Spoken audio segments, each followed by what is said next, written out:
ಒಂದು ಮನೆ ಅಂತ ಅಂದ ನಂತರ ಆ ಮನೆಯ ಒಳಗಡೆ ದಾರಿದ್ರ್ಯ ಇದ್ದೇ ಇರುತ್ತೆ. ಅಷ್ಟದಾರಿದ್ರ್ಯಗಳನ್ನು ವರ್ಷಕ್ಕೆ ಒಂದು ಬಾರಿ ಅದನ್ನು ಹೋಗಲಾಡಿಸ್ಲಿಕ್ಕೆ ಒಂದು ಮಹಾಲಕ್ಷ್ಮಿ ಹಬ್ಬ ಏನು ಬರುತ್ತೋ ಅದರ ಇಂದಿನ ಮಂಗಳವಾರ ಆ ದಿನ ಜ್ಯೇಷ್ಠಾದೇವಿ ಅನ್ನುವ ದೇವಿಯನ್ನು ಪೂಜೆ ಮಾಡಬೇಕು. ಜ್ಯೇಷ್ಠಾದೇವಿಗೆ ಇನ್ನೊಂದು ಹೆಸರು ದಾರಿದ್ರ್ಯ ಲಕ್ಷ್ಮಿ ಅಂತ ಕರೀತಾರೆ.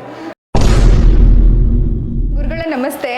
ಎಲ್ಲರಿಗೂ ವರಮಹಾಲಕ್ಷ್ಮಿ ಹಬ್ಬ ಗೊತ್ತು, ಆದರೆ ವರಮಹಾಲಕ್ಷ್ಮಿ ಹಬ್ಬಕ್ಕೂ ಹಿಂದೆ ಆಚರಿಸುವಂಥ ದಾರಿದ್ರ್ಯ ಲಕ್ಷ್ಮಿ ಪೂಜೆ ಅಂದರೆ ಏನು ಅಂತ ಗೊತ್ತಿಲ್ಲ. ಏನಕ್ಕೆ ಮಾಡೋದು ಇದನ್ನು, ಏನಿದ್ರ ವಿಶೇಷ ಅಂತ? ಸಹಜವಾಗಿ ಒಂದು ಮನೆ ಅಂತ ಅಂದ ನಂತರ ಆ ಮನೆಯ ಒಳಗಡೆ ದಾರಿದ್ರ್ಯ ಇದ್ದೇ ಇರುತ್ತೆ. ದಾರಿದ್ರ್ಯ ಅಂದರೆ ಬರೀ ಹಣಕಾಸು ಅಷ್ಟೇ ಅಲ್ಲ, ಅನೇಕ ದಾರಿದ್ರ್ಯಗಳನ್ನು ನಾವು ಕಾಣ್ತೇವೆ. ಮಕ್ಕಳು ಸರಿ ಇಲ್ಲದೆ ಇರತಕ್ಕಂಥದ್ದು, ಮದುವೆ ಆಗದೇ ಇದ್ದರೆ, ಮಕ್ಕಳಾಗದೇ ಇದ್ದರೆ, ನಾವು ಯಾವುದಾದ್ರೂ ಒಂದು ಆಸ್ತಿಯನ್ನು ತೊಗೊಳ್ಳೋದಿದ್ರೆ ಅಥವಾ ಕೇಸ್ಗಳಿದ್ದರೆ, ದಾಂಪತ್ಯದಲ್ಲಿ ವ್ಯತ್ಯಾಸಗಳಿದ್ದರೆ, ಮನೆಯಲ್ಲಿ ಮಕ್ಕಳು ದಾರಿ ತಪ್ಪಿದರೆ, ಇದೆಲ್ಲವನ್ನು ಅಷ್ಟದಾರಿದ್ರ್ಯಗಳು ಅಂತ ಕರಿತೀವಿ. ಆ ಅಷ್ಟದಾರಿದ್ರ್ಯಗಳನ್ನು ವರ್ಷಕ್ಕೆ ಒಂದು ಬಾರಿ ಅದನ್ನು ಹೋಗಲಾಡಿಸ್ಲಿಕ್ಕೆ ಒಂದು ಒಳ್ಳೆಯ ಅವಕಾಶ ಸಿಗುತ್ತೆ. ಹೇಗೆ ಅದು ಅಂದರೆ, ವರಮಹಾಲಕ್ಷ್ಮಿ ಹಬ್ಬ ಏನು ಬರುತ್ತೋ ಅದರ ಇಂದಿನ ಮಂಗಳವಾರ ಆ ದಿನ ಜ್ಯೇಷ್ಠಾದೇವಿ ಅನ್ನುವ ದೇವಿಯನ್ನು ಪೂಜೆ ಮಾಡಬೇಕು. ಜ್ಯೇಷ್ಠಾದೇವಿಗೆ ಇನ್ನೊಂದು ಹೆಸರು ದಾರಿದ್ರ್ಯ ಲಕ್ಷ್ಮಿ ಅಂತ ಕರೀತಾರೆ. ಆ ದಾರಿದ್ರ್ಯ ಲಕ್ಷ್ಮಿ ಪೂಜೆಯನ್ನು ಈ ಬಾರಿ 18ನೇ ತಾರೀಕು ಮಂಗಳವಾರ ಬಂದಿದೆ. ಆ ದಿನ ತಮ್ಮ ಮನೆಗಳಲ್ಲಿ ಭಾಳ ಸರಳವಾಗಿ, ಖರ್ಚಿಲ್ಲದೆ ಸರಳವಾಗಿ ಮಾಡುವಂಥ ಪೂಜೆ ಇದು.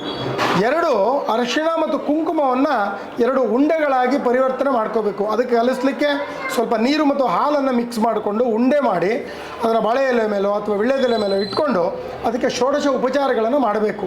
ಷೋಡಶ ಉಪಚಾರಗಳನ್ನು ಮಾಡಿ ಪುಳಿಯೋಗರೆಯನ್ನು ನೈವೇದ್ಯ ಮಾಡಿ ಅನಂತರ ಅದರ ಮನೆಯ ಎಲ್ಲ ಭಾಗಗಳಿಗೂ ಅದನ್ನು ಇಟ್ಕೊಂಡು ಸಾಯಂಕಾಲ ಗೋಧೂಳಿ ಲಗ್ನದಲ್ಲಿ ಸಂಜೆ 5ರಿಂದ 7 ಗಂಟೆ ಒಳಗಡೆ ಮನೆಯ ಹೊರಗಡೆ ಹೋಗಿ ಒಂದು ಬಕೆಟ್ ಇಟ್ಟು ಅಲ್ಲಿ ವಿಸರ್ಜನೆಯನ್ನು ಮಾಡಬೇಕು. ಮನೆಯ ಹೊರಗಡೆ ತೊಗೊಂಡು ಹೋಗುವ ಸಂದರ್ಭದಲ್ಲಿ ನಾವು ಪ್ರಾರ್ಥನೆಯನ್ನು ಮಾಡ್ಕೋಬೇಕು. ಮನೆಯಲ್ಲಿ ಇರ್ತಕ್ಕಂಥ ಎಲ್ಲ ದರಿದ್ರಗಳನ್ನು ಒಂದು ಬಾರಿ ನೆನೆಸ್ಕೊಂಡು ಎಲ್ಲವೂ ಇದರ ಜೊತೆಯೇ ಹೊರಗಡೆ ಹೋಗಲಿ ಅಂಥೇಳಿ ಅಲ್ಲಿ ನೀರಿಗೆ ಬಿಡಬೇಕು.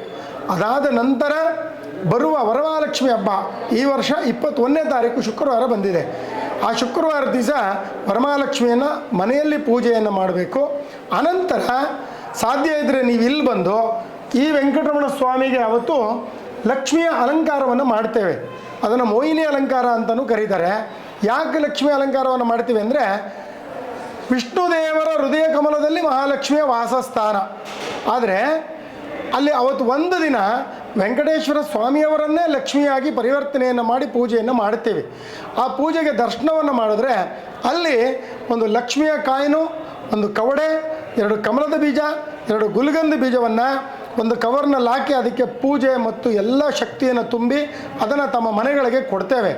ಅದು ಯಾರು ತೊಗೊಂಡೋಗಿ ಅದನ್ನು ವರ್ಷ ಪೂರ್ತಿ ಮನೆಯಲ್ಲಿಟ್ಟು ಪೂಜೆ ಮಾಡ್ತಾರೋ ಅವರ ಮನೆ ಅಭಿವೃದ್ಧಿ ಆಗ್ತದೆ, ಅವರಿಗೆ ದಾರಿದ್ರ್ಯಗಳ ನಿವಾರಣೆ ಆಗುತ್ತೆ. ಸೊ ಹಾಗಾಗಿ ಈ ದಾರಿದ್ರ್ಯ ಲಕ್ಷ್ಮಿ ಪೂಜೆಯನ್ನು ದಯಮಾಡಿ ತಾವೆಲ್ಲ ಮಾಡ್ಕೊಳ್ಳಿ. ಮತ್ತು ಇದು ದೇವಸ್ಥಾನದಲ್ಲಿ ಕರಪತ್ರವೂ ಇದೆ. ಈ ಕರಪತ್ರವನ್ನು ತೆಗೆದುಕೊಂಡೋದ್ರೆ ನಿಮಗೆ ಅಷ್ಟು ಮಾಹಿತಿ ಇದರಲ್ಲಿ ಸಿಗ್ತದೆ. ಹಾಗಾಗಿ ಇದನ್ನು ಮಾಡ್ಕೊಳ್ಳಿ.